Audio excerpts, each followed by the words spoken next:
الحمد لله نحمده ونستعينه ونستغفره ونؤمن به ونتوكل عليه ونعوذ بالله من شرور أنفسنا ومن سيئات أعمالنا من يهده الله فلا مضل له ومن يضلل فلا هادي له ونشهد أن لا إله إلا الله ونشهد أن سيدنا ونبينا مولانا محمدا عبده ورسوله أرسله بالحق بشيرا ونذيرا وداعيا إلى الله بإذنه سراجا منيرا. قال الله تعالى في القرآن الكريم: أعوذ بالله من الشيطان الرجيم. بسم الله الرحمن الرحيم.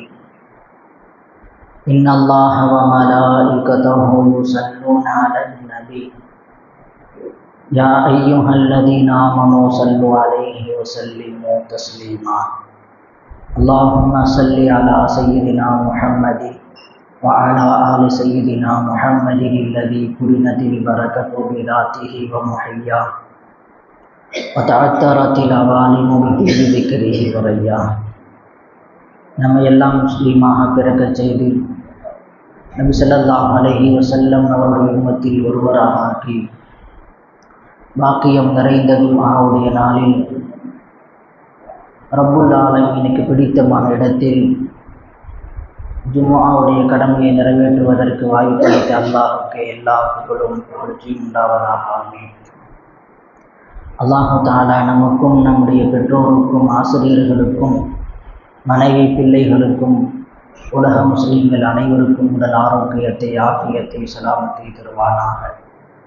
எதிரிகளின் சூழ்ச்சியிலிருந்து அனைத்து இஸ்லாமியர்களையும் குறிப்பாக இந்தியாவில் வாழக்கூடிய முஸ்லீம்களையும் அல்லாஹ் காப்பாற்றுவானாக. மஸ்ஜிதுகளுக்கு மதரசாக்களுக்கு முஸ்லீம்களினுடைய வீடுகளுக்கு வியாபார ஸ்தலங்களுக்கு அல்லாஹ் பாதுகாப்பை தருவானாக. வரக்கூடிய தேர்தலில் நல்லோர்களின் கையில் ஆட்சியை அல்லாஹ் தருவானாக. நம்முடைய ரமலானில் நாம் வைத்த நோன்புகளை தொழுகைகளை தான தர்மங்களை அல்லாஹ் கபூல் செய்து கொள்வானாக. ஆமீன். இந்த நேரத்தில் நாம் இரண்டு விஷயங்களை நினைவில் கொள்ள வேண்டும். முதலாவது ஓட்டு போடுவது, இரண்டாவது துஆ செய்வது. இந்த இரண்டு விஷயத்திலேயும் நாம் அத்துணை பேரும் கவனம் செலுத்த வேண்டும் என்பதை ஆரம்பமாக நான் சொல்லிக் கொள்கிறேன். தேர்தல் நடைபெற இருக்கிறது. உங்களுக்கெல்லாம் தெரியும், 1951 இந்த தேர்தல் நடைமுறை என்பது அமலுக்கு வந்தது. அப்பொழுது வாக்காளர்களினுடைய எண்ணிக்கை 17 கோடி. ஆனால் இன்றைக்கு 18வது நாடாளுமன்ற மக்களவைக்கான தேர்தலை வாக்காளர்களினுடைய எண்ணிக்கை 97 கோடி பேர் இருக்கிறோம். 97 கோடி பேர். நாம் அத்துணை பேரும் கட்டாயம் வாக்களித்தே தீர வேண்டும் என்கிற மன உறுதியோடு ஒருவர் இன்னொரு நபரிடத்தில் பகிர்ந்து கொண்டு, இது வெறும் சாதாரணமான ஜனநாயக கடமை அல்ல, இது ஷரீஅத்தின் கடமை என்பதை ஒவ்வொரு முஸ்லிமான ஆணும் பெண்ணும் விளங்க வேண்டும். ஓட்டு போடுவது என்பது ஷரீஅத் ரீதியான கடமை என்பதை நமக்கு திருக்குர்ஆனின் விரிவுரையாளர்கள் விளக்கியிருக்கிறார்கள். திருக்குர்ஆனினுடைய விரிவுரை மஆரிஃபுல் குர்ஆன், அதனுடைய முஸன்னிஃப் ஆசிரியர் அவர்கள் அல்லாமா முஃப்தி ஷஃபீ ஸாப் ரஹ்மத்துல்லாஹி அலைஹி அவர்கள்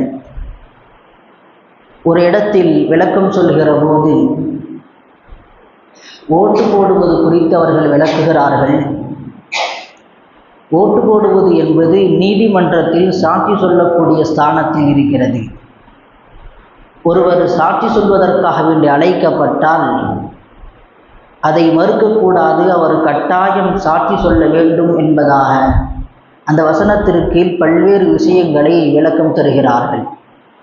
அதிலே ஒன்று, ஒவ்வொரு முஸ்லிமான ஆணும் பெண்ணும் வாக்குரிமை உள்ள ஒவ்வொரு நபரும் கட்டாயம் வாக்களிக்க வேண்டும் என்பதை முஃப்தி ஷஃபீ சாப் ரஹ்மத்துல்லாஹி அலைஹி அவர்கள் வலியுறுத்தி சொல்லியிருக்கிறார்கள். மற்ற வணக்கங்களை விடுவது எப்படி பாவமோ அதுபோல ஓட்டு போடுவதை ஒருவர் விட்டுவிட்டால் அதுவும் பாவம் என்பதாக குறிக்கப்பட்டுள்ளது. மற்ற இபாதத்துகள் எப்படி நாம் அதை இபாதத்தாக கருதுகிறோமோ, திக்ரு செய்வதை, இன்ன பிற கடமைகளை, குர்ஆன் ஓதுவதை, ஏழைகளுக்கு உதவுவதை எப்படி நாம் கடமையாக இபாதத்தாக நினைக்கிறோமோ அதுபோல ஓட்டு போடுவது என்பது இபாதத் என்பதாக வலியுறுத்தப்பட்டுள்ளது. அப்படி என்று சொன்னால் நாம் அதற்கு எவ்வளவு முக்கியத்துவம் கொடுக்க வேண்டும் என்பதை ஒவ்வொரு முஸ்லிமான ஆணும் பெண்ணும் கட்டாயம் தெரிந்து வைத்திருக்க வேண்டும்.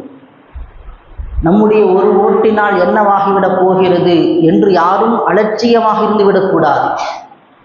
யோசிச்சு பாருங்க, இப்படியே ஒரு 100 பேர் நினைக்கிறாங்கன்னு வச்சுக்கோங்க, என்னுடைய ஒரு ஓட்டினால் என்ன ஆக போகிறது என்று ஒரு 100 பேர் நினைத்தால் ஒரு நல்ல ஆட்சியாளர் கிடைக்க மாட்டார், ஒரு நல்ல ஆட்சியாளர் தோற்று போய்விடுவார். ஆனந்த விகடத்தினுடைய பத்திரிகையாளர் சொல்லக்கூடிய மிக முக்கியமான செய்தி என்னவென்று சொன்னால், இந்திய ஜனநாயகம் நமக்கு எப்படிப்பட்ட உரிமையை வழங்கி இருக்கிறது என்று சொன்னால், நம்முடைய விரல் நுனியில் அடுத்த 5 வருடத்திற்கு யார் ஆட்சி செய்ய வேண்டும் என்பதை தீர்மானிக்கக்கூடிய பொறுப்பை நமக்கு இந்திய ஜனநாயகம் வழங்கி இருக்கிறது. எப்பேற்பட்ட பெரிய பொறுப்பு என்பதை ஒவ்வொரு நபரும் விளங்க வேண்டும். இது சாதாரணமாக ஓட்டு போடுவது என்பதாக நாம் யாரும் இதை சாதாரணமாக கருதிவிடக்கூடாது. இது ஒரு பெரிய இபாதத். இது கட்டாயம் ஒவ்வொரு நபரும், வாக்குரிமை உள்ளவர்கள் ஒவ்வொருவரும் கட்டாயம் வாக்களிக்க வேண்டும் என்பதை நமக்கு அறிஞர் பெருமக்கள் நமக்கு சொல்லிக் கொடுத்திருக்கிறார்கள். அது மட்டுமல்ல, வாக்களிக்குதல் என்பது யாருக்கு நாம் ஓட்டு போட வேண்டும்? நமக்கு அநியாயம் செய்யக்கூடியவருக்கு, பொதுமக்களுக்கு தீங்கு செய்தவருக்கு நாம் ஓட்டு போடக்கூடாது.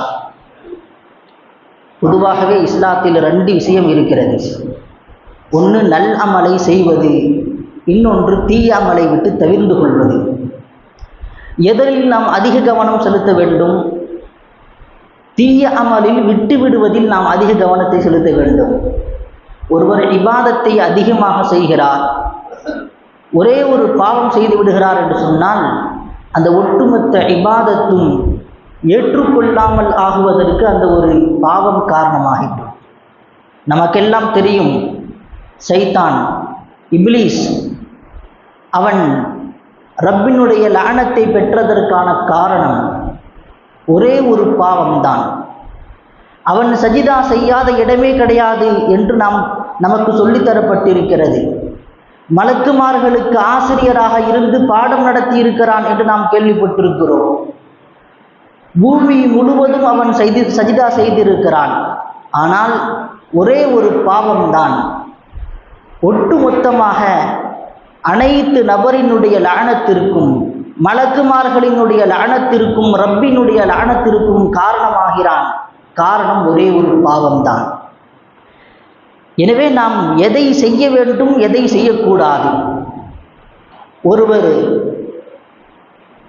இந்த விஷயத்தில் அதிக கவனத்தை செலுத்த வேண்டும். பாவத்தை ரொம்பவும் பயப்பட வேண்டும். ஒரு சின்ன பாவம் தானே என்று நாம் எதையும் சாதாரணமாக கருதிவிடக்கூடாது. அதன் மூலம் ஏற்படக்கூடிய பாதிப்பு மிகப்பெரியதாக இருக்கும். அதுபோல் தான் ஓட்டு போடுவது என்பது, நாம் யாருக்கு வாக்களிக்க வேண்டும், நாம் 10 வருட காலமாக நாம் பட்ட கஷ்டம் என்ன, ஒவ்வொரு நபரும் நம்முடைய கண் முன்னால் அதை கொண்டு வர வேண்டும், சிந்திக்க வேண்டும். பெண்களுக்கு இழைக்கப்பட்ட கொடுமைகள் கொஞ்சம் யோசித்து பாருங்கள். எத்துணை பெண்கள் ஆடை இல்லாமல் அடித்து இழுத்து வரப்பட்டார்கள். விவசாயிகளுக்கு உரிமைகள் மறுக்கப்பட்டது. வியாபாரிகளுக்கு ஜிஎஸ்டி என்ற வரியை சுமத்தி அவர்களை நெருக்கடிக்கு உள்ளாக்கியது. நாம் சிந்திக்க வேண்டும், யாருக்கு ஓட்டு போட வேண்டும், யாருக்கு போடக்கூடாது என்பதில் தெளிவாக இருக்க வேண்டும். சொல்லித்தான் தெரிய வேண்டும் என்கிற அவசியம் இல்லை என்று இருந்தாலும் கூட நினைவூட்டல் என்கிற அடிப்படையில் ஒரு சில விஷயத்தை நான் பரிமாறிக்கொள்கிறேன். எனவே நாம் யாருக்கு ஓட்டு போடக்கூடாது என்பதில் கவனமாக இருக்க வேண்டும். முஃபஸ்ஸிரீன்கள் சொல்லித் தருகிறார்கள், ஒருவர் அநியாயம் செய்பவருக்கு ஓட்டு போடுகிறார், அவருக்கு துணை நிற்கிறார் என்று சொன்னால் பொய் சாட்சி சொன்னதாக ஆகிவிடும். பொய் சாட்சி சொல்வது எவ்வளவு பெரிய குற்றம் என்பதை நமக்கு மார்க்கம் சொல்லிக் கொடுத்திருக்கிறது. பொய் சாட்சி சொல்வது என்பது மிகப்பெரிய பாவம்.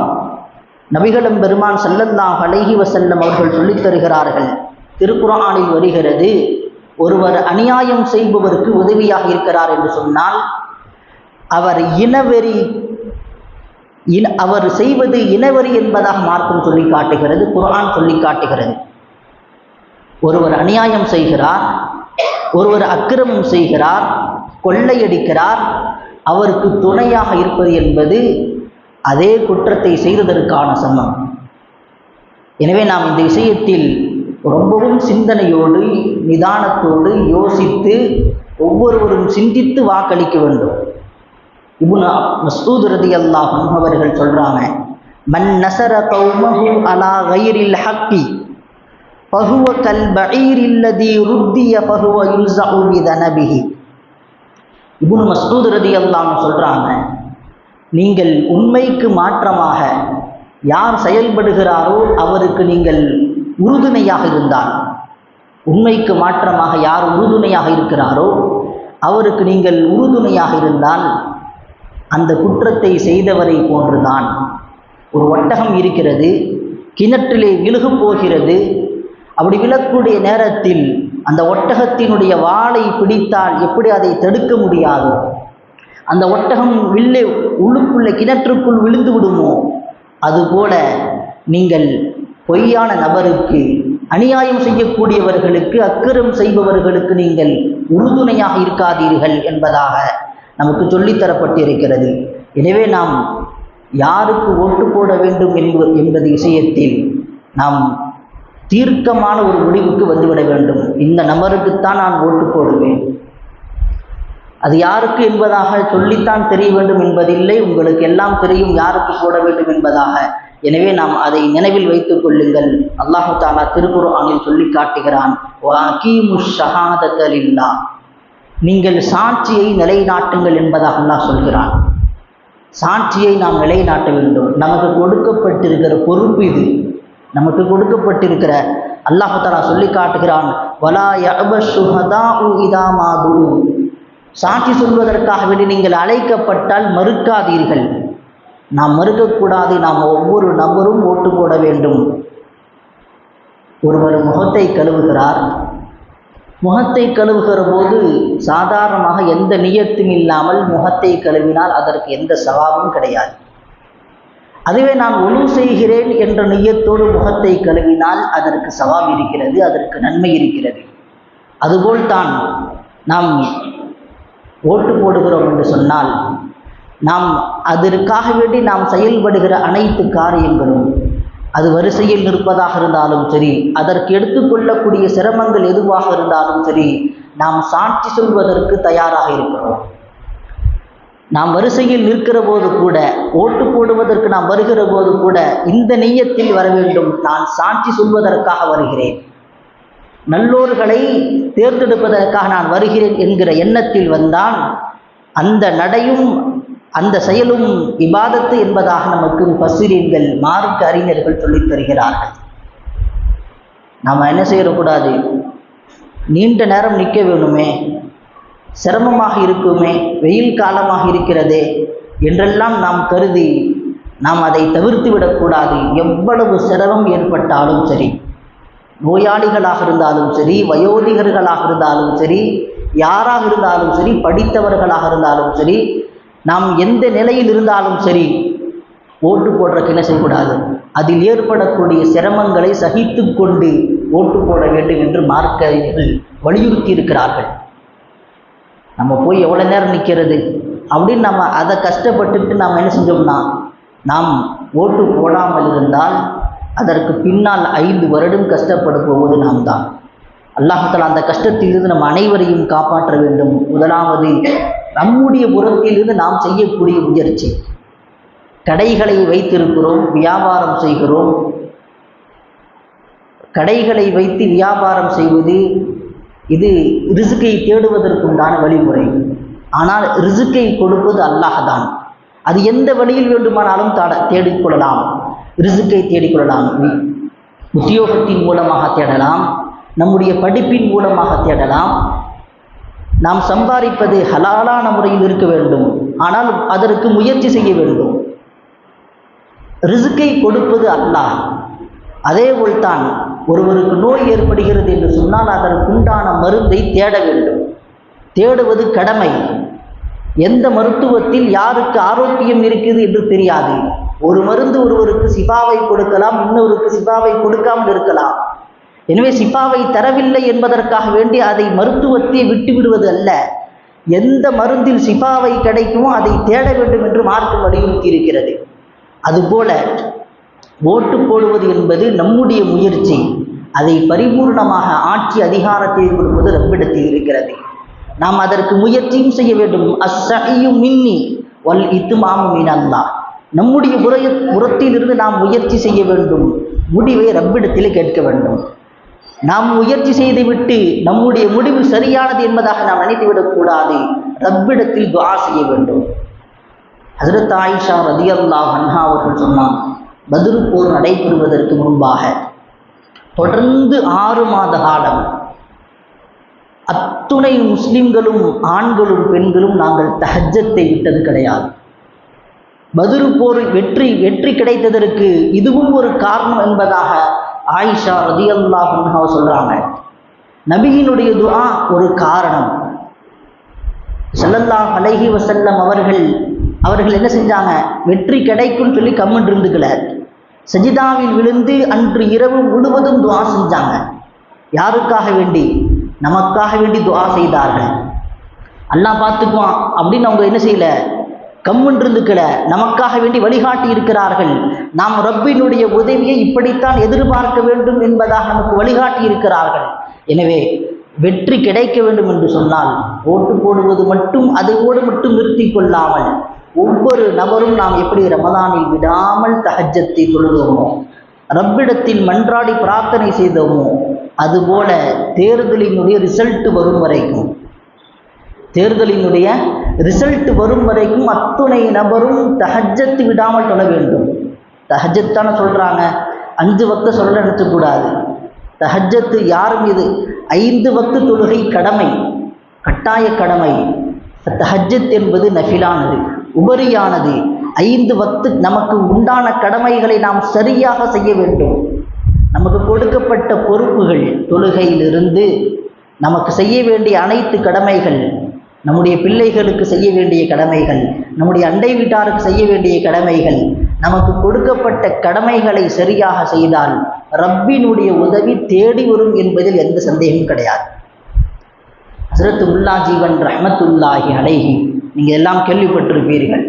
மிகப்பெரிய ஆலிம், இறைநேசர், மன்னர் ஷாஜஹான்.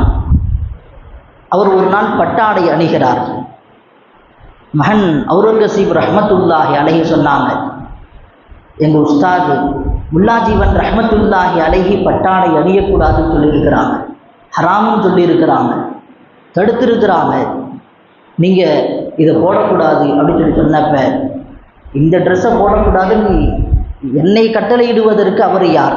அவருக்கு நான் தூக்கு தண்டனை கொடுக்கிறேன் என்பதாக மன்னர் ஷாஜஹான் தூக்கு தண்டனை விதிக்கிறார். யாருக்கு? முல்லா ஜீவன் ரஹ்மத்துல்லாஹி அலைஹி அவர்களுக்கு. தூக்கு தண்டனை அதற்குண்டான காரணங்கள் எல்லாம் நிறைவேற்றுவதற்காக வேண்டி தயாராகி கொண்டிருக்கிறது. அவுரங்கசீப் ரஹ்மத்துல்லாஹி அலைஹி போய் கேட்குறாங்க, எடுத்து சொல்கிறாங்க, மார்க்கு சட்டத்தை எடுத்து சொல்கிறாங்க, இது அவங்க சொன்னது கிடையாது, இது ஷரியத்தில் உள்ள கடமை, ஸல்லல்லாஹு அலைஹி வஸல்லம் சொன்னது இது அப்படின்னு சொல்லி தன்னுடைய தந்தைக்கு ஷாஜஹானுக்கு புரிய வைக்கிறான். அதுக்கப்புறமா என்ன செஞ்சுறாங்க, வாபஸ் வாங்குறாங்க. வாபஸ் வாங்கினதற்கு பிறகு அந்த கடிதத்தை என்ன செய்கிறாங்க, அவுரங்கசீப் ரஹ்மத்துல்லாஹி அலைஹி, முல்லாஜீவன் ரஹ்மத்துல்லாஹி அவங்கள்ட்ட தான் குர்ஆன் ஓதுனாங்க, படித்தது ஃபுல்லாக அவங்கள்ட்ட தான். போய் சொல்கிறாங்க, என்னுடைய தந்தையை மன்னிச்சிருங்க, தெரியாமல் சொல்லிட்டாங்க, நான் வாபஸ் வாங்கிட்டேன், நான் சொல்லி என்ன செஞ்சுட்டேன், வாபஸ் வாங்க வச்சிட்டேன். உன் காலம் வரைக்கும் ஆட்சி நீடிக்கும், அதற்கு பிறகு ஆட்சி நீடிக்காதுன்னா. அதன் பிறகு முகலாயர்கள் 800 வருட கால ஆட்சி ஒரே ஒரு அநியாயம் செஞ்சதின் காரணமாக முடிவுக்கு வருகிறது. ஒரே ஒரு துஆவால், ஒரு இறைநேசரினுடைய துஆவால், ஒரு ஆலிமின் துஆவால் முடிவுக்கு வருகிறது என்று சொன்னால், இவ்வளவு அக்கிரமங்களையும் அநியாயங்களையும் செய்து கொண்டிருக்கக்கூடிய நபர், நாம் அத்துணை நபரும் துஆ செய்யணும். ஃபஸ்ட்டு துஆ செய்யணும், ஓட்டும் போடணும், துஆவும் செய்யணும். எது வரைக்கும் துஆ செய்யணும், ஓட்டினுடைய ரிசல்ட் வரும் வரைக்கும் துஆ செய்யணும். தஹஜ்ஜத்து விடாமல் தொழுகணும். நம்முடைய தேவையை நாம் எப்படி கேட்போம், ஒரு நபருக்கு கடன் இருக்குது, 10 லட்ச ரூபா கடன் இருக்குது, அவர் எப்படி கேட்பார்? ஒரு பெரிய கேன்சர் நோயில் பாதிக்கப்பட்டிருக்கார், எப்படி துஆ செய்வார்? ரப்பிடத்தில் கெஞ்சுவார் அல்லவா, மன்றாடார் அல்லவா? அதுபோல ரப்பிடத்தில் கெஞ்ச வேண்டும், அழுக வேண்டும் ரப்பிடத்தில். யா அல்லாஹ், உன்னை தவிர ஆட்சி அதிகாரத்தை மாற்றுபவன் யாரும் இல்லை. அல்லாஹ் நாடினால் ஒரு வினாடியில் ஆட்சியை மாற்றி தருவான். ஆனால் எல்லா சூழ்ச்சிகளும் செஞ்சு வச்சிருக்கிறாங்க. இவிஎம் மிஷின் மூலமாக எல்லாத்துக்கும் தெரியும், அந்த மிஷின் மூலமாக மோசடி செய்கிறார்கள் என்று எல்லோருக்கும் தெரியும். ஆனாலும் அதை தடுக்க முடியவில்லை. ரப்புல் ஆலமீன் தான் இதற்கு நேரான வழி காட்ட வேண்டும். நல்ல ஆட்சியாளர்கள் தேர்ந்தெடுக்கப்பட வேண்டும் என்று சொன்னால் நாம் கட்டாயம் துஆ செய்யணும். நாம் கட்டாயம் ஒவ்வொரு நபரும் என்ன செய்யணும், நாம் துஆ செய்ய கடமைப்பட்டிருக்கிறோம். ஸல்லல்லாஹு அலைஹி வஸல்லம் சொன்னாங்க, எனக்கு பிறகு சில தலைவர்கள், ஆட்சியாளர்கள் வருவார்கள். அலா இன்னஹா சதகூனு பஅதி உமராஉன் யظலிமூன, ஸல்லல்லாஹு அலைஹி வஸல்லம் சொன்னாங்க, அநியாயம் செய்வார்கள் அந்த ஆட்சியாளர்கள். வயக்திபூன, பொய் சொல்லுவார்கள். ஃபமன் சத்தகஹும் பிகிذபிஹிம், யார் அவர்களுடைய பொய்யை உண்மைப்படுத்துகிறார்களோ, யார் அவருடைய அநியாயத்திற்கு ஒத்துப்போகிறார்களோ, ஃபலைஸ மின்னி, அவர் என்னை சார்ந்தவர் கிடையாது. இந்த ஹதீஸை நல்லா கவனிக்கணும். அத்தர்கீபு வ தர்ஹீப் என்கிற நூலில் பதிவாக இருக்கிறது. தவறான நபருக்கு, அநியாயம் செய்யக்கூடிய நபருக்கு ஓட்டு போடுபவர் நபியை சார்ந்தவர் கிடையாது. நபியை சார்ந்தவர் கிடையாது. எவ்வளவு கடினமான வார்த்தையை பயன்படுத்தி இருக்கிறார். ஃபலைஸ மின்னி வலா அன மின்ஹு, அவர் என்னை சார்ந்தவர் கிடையாது, நான் அவரை சார்ந்தவர் கிடையாது. ஒமல்லம் யுசத்திகுஹும் பிகிذபிஹிம், யார் அநியாயம் செய்கிறாரோ அவருக்கு ஒத்துழைக்கவில்லை என்று சொன்னால், அவருக்கு ஒத்துழைக்காமல் நீதிக்காக வேண்டி போராடுவாரோ, யார் நீதிக்காக வேண்டி யார் போராடுவாரோ அவர் என்னை சார்ந்தவர். ஃபஹுவ மின்னி வ அன மின்ஹு, நான் அவரை சார்ந்தவர் என்பதாக பெருமானார் ஸல்லல்லாஹு அலைஹி வஸல்லம் சொல்லியிருக்கிறார்கள். எனவே அந்த அடிப்படையில் நாம் நல்ல நபர்களுக்கு, நல்லவர்களுக்கு நாம் ஓட்டு போட வேண்டும். ஸல்லல்லாஹு அலைஹி வஸல்லம் சொன்னாங்க, ஒரு முஃமின் ஒரு பொந்தில் 2 முறை கொத்து வாங்க மாட்டார். லா யுல்தகுல் முஃமினு மின் ஹுஜுரின் வாஹிதின் மர்ரத்தை, ஒரு முஃமின் ஒரு பொந்தில் 2 முறை கொத்து வாங்க மாட்டார். நபி ஸல்லல்லாஹு அலைஹி வஸல்லம் அவருடைய காலத்தில் பத்ரு போரில் ஒரு கைதியாக பிடிக்கப்படுகிறார். கவிஞர் ஒருவர், அபு இஸ்ஸா அவருடைய பேர், கவிஞர். என்ன சொன்னார், ஸல்லல்லாஹு அலைஹி வஸல்லம் அவங்கள்ட்ட வந்து முறையிட்டார், யா ரசூலல்லாஹ், நான் வறுமையில் இருக்கிறேன், நான் இனிமேல் என்ன செய்ய மாட்டேன், முஸ்லீம்களை எதிர்த்து, உங்களை எதிர்த்து நான் கவி பாட மாட்டேன், என்னை மன்னித்து விடுங்கள், ஃபிதியா கொடுப்பதற்கு கிட்ட காசுலாம் இல்லை, என்னை விட்டுருங்க, நான் இனிமேட்டு இந்த மாதிரி செய்ய மாட்டேன் அப்படின்னு மன்றாடினார். சரி, விட்டுட்டாங்க. பத்ரில் கைதியாக பிடிக்கப்பட்டார்கள். ஆனால் எந்த ஃபிதியாவும் வாங்கலை, விட்டுட்டாங்க ஸல்லல்லாஹு அலைஹி வஸல்லம். திருப்பி என்ன செஞ்சார், பத்ரு போருக்கு பிறகு முஸ்லீம்களை எதிர்த்து நபி ஸல்லல்லாஹு அலைஹி வஸல்லம் அவர்களை திட்டி என்ன செஞ்சார், கவி படிக்க ஆரம்பித்தார். மீண்டும் உஹதில் கைதியாக பிடிக்கப்பட்ட போது அப்பொழுது சொன்னார், யா ரசூலல்லாஹ், என்னை விட்டுருங்க, நான் வறுமையில் இருக்கிறேன். அப்போ தான் சொன்னாங்க ஸல்லல்லாஹு அலைஹி வஸல்லம், லா யுல்தகுல் முஃமினு மின் ஹுஜுரின் வாஹிதி மர்ரத்தை, ஒரு முஃமின் ஒரே பொழுதுல 2 முறை கொத்து வாங்க மாட்டார். பத்ரில் ஏமாத்திட்டு போனேன், பாவம்னு உன்னை விட்டேன், திருப்பியும் உஹதில் வந்து மாட்டியிருக்க, உன்னை விடமாட்டேன் என்பதாக சொன்னான். எனவே நாம் 2 முறை நாம் பாதிக்கப்பட்டிருக்கிறோம். 3வது முறையும் நாம் பாதிக்கப்பட்டு விடக்கூடாது. ஒட்டுமொத்த இது இஸ்லாமியர்களுக்கு மட்டும் உண்டான பாதிப்பு கிடையாது, ஒட்டுமொத்த இந்தியாவில் வாழக்கூடிய மக்களுக்கு பாதிப்பு. குடியுரிமை சட்டத்தை கொண்டு வருவேன், அமல்படுத்துவேன் என்று சொல்லியிருக்கிறாங்க, அமல்படுத்தி இருக்கிறாங்க. அது அல்லாஹ் ஜல்ல ஷானஹு அதை வாபஸ் பெறுவதற்கு அல்லாஹ் தௌஃபீக் செய்வானாக. அது அமல்படுத்தி விட்டால் அல்லாஹ் பாதுகாக்கணும். எவ்வளவு பெரிய பாதிப்பு ஏற்படும் என்று சொன்னால், நாம் சுயமாக ஒரு தொழிலை தொடர முடியாது, நினைச்ச வியாபாரம் செய்ய முடியாது, நினைச்ச தொழிலை செய்ய முடியாது, மஸ்ஜிதை கட்ட முடியாது, மதரசாவை கட்ட முடியாது, சுயமாக நாம் ஒரு இடத்தை வாங்க முடியாது. பல விஷயங்கள் அதில் சொல்லித்தரப்பட்டிருக்கு குடியுரிமை விஷயத்தில். எனவே நாம் இந்த விஷயத்தில் அதிக கவனத்தோடு நாம் யாருக்கு ஓட்டு போட வேண்டும், யாருக்கு போடக்கூடாது என்பதில் நாம் ரொம்ப கவனத்தோடு இருக்க வேண்டும். அது மட்டுமல்லாமல் ரப்பிடத்தில் துஆ செய்ய வேண்டும். அல்லாஹ் ஜல்ல ஷானஹு தஆலா இஸ்லாமியர்களுக்கு சாதகமான, சிறுபான்மை மக்களுக்கு சாதகமான, எந்த விதமான பாதிப்பையும் தராத இறக்கப்படுகிற நல்ல ஆட்சியாளர்களை அல்லாஹ் தருவானாக. அல்லாஹ் ஜல்ல ஷானஹு தஆலா எதிரிகளுக்கு தோல்வியை தருவானாக, முஸ்லிம்களுக்கு பாதுகாப்பையும் வெற்றியும் தருவானாக.